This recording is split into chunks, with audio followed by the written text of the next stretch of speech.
السلام علیکم ورحمۃ اللہ وبرکاتہ۔ ریڈیو HRDF میں آپ کا استقبال ہے۔ اسلام ایک ایسا مذہب ہے جو انسانی زندگی کے تمام شعبوں سے متعلق رہنمائی دیتا ہے۔ سیاست اسلام سے باہر نہیں ہے۔ سیاست کے بارے میں اسلام کی بنیادی اصول اور نظریات کو قرآن اور نبی صلی اللہ علیہ وسلم کی صورت نے ہمیں واضح کیا ہے۔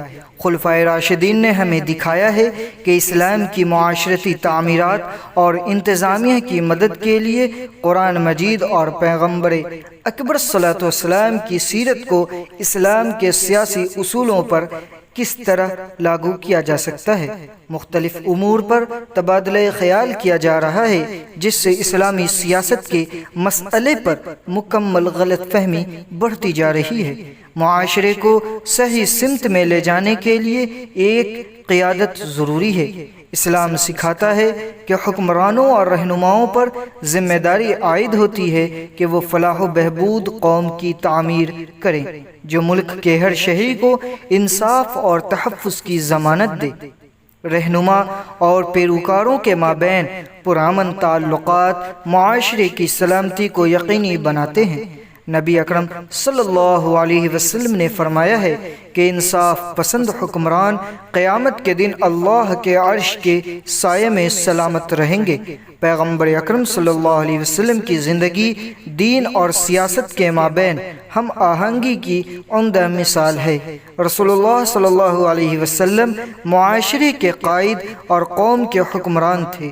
پیغمبر اکرم صلی اللہ علیہ وسلم نے تعلیم دی ہے کہ حکمران کے انتخاب کا اصل معیار اس شخص کا انصاف اور وفاداری ہے۔ خلفائے راشدین جو پیغمبر اکرم صلی اللہ علیہ وسلم کے جانشین تھے، انصاف کا ایک اعلیٰ نمونہ تھے۔